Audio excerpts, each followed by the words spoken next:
आज से हम डेटा स्ट्रक्चर की सीरीज स्टार्ट करने जा रहे हैं जो कि जावास्क्रिप्ट में होगी। तो चलिए शुरू करते हैं और ये समझने की कोशिश करते हैं कि आखिर ये डेटा स्ट्रक्चर क्या होता है।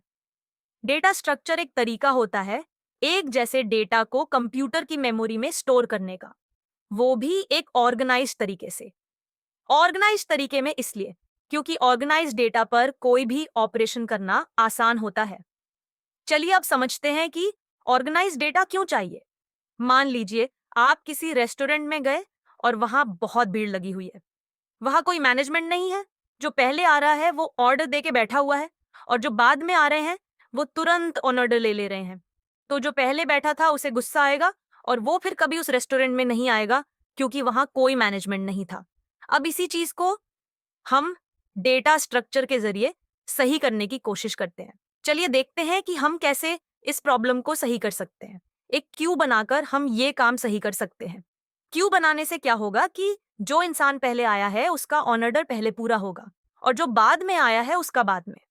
ऐसी ही प्रॉब्लम्स को सॉल्व करने के लिए हमारे पास एक डेटा स्ट्रक्चर होता है जिसका नाम है क्यू डेटा स्ट्रक्चर, जो कि बिल्कुल रियल वर्ल्ड क्यू की तरह काम करता है। ये फीफो रूल को फॉलो करता है, यानी फर्स्ट कम फर्स्ट सर्व्ड।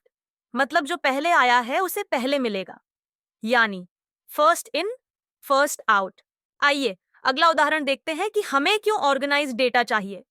मान लीजिए आप एक लाइब्रेरी में गए हैं जिसमें किताबों का ढेर लगा हुआ है और आपको उसमें से कोई एक किताब चाहिए।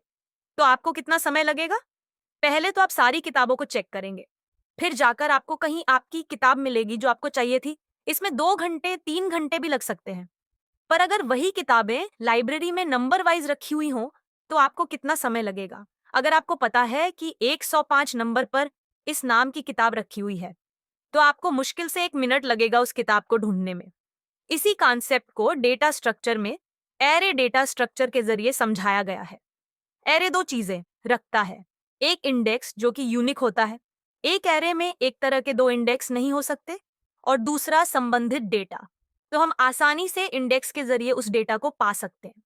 ये सारे काम बस डेटा के अरेंजमेंट को सुधारने से सही हो जा रहे हैं। चलिए और क्लैरिटी के लिए एक और उदाहरण ले लेते हैं। हमारे पास एक और डेटा स्ट्रक्चर है जिसका नाम है स्टैक, जो कि कुछ इस तरह का दिखता है, एक तरफ से ओपन और एक तरफ से क्लोज।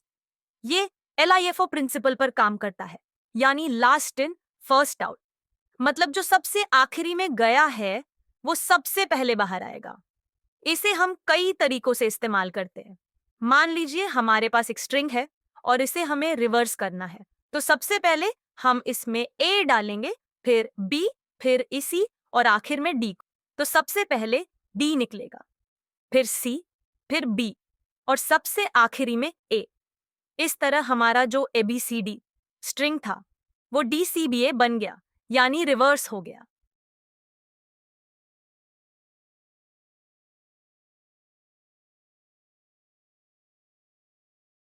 डेटा स्ट्रक्चर मुख्य रूप से 6 तरह के होते हैं: एरे, लिंक्ड लिस्ट, स्टैक और क्यू, जो कि लीनियर डेटा स्ट्रक्चर की कैटेगरी में आते हैं, और आखिरी के 2, ट्री और ग्राफ, ये नॉन लीनियर कैटेगरी में आते हैं। आज के लिए इतना ही। आज हमने सीखा कि डेटा स्ट्रक्चर क्या होता है। अगली वीडियो में हम देखेंगे कि डेटा स्ट्रक्चर कितने प्रकार के होते हैं और लॉजिकल और फिजिकल डेटा स्ट्रक्चर क्या होते हैं।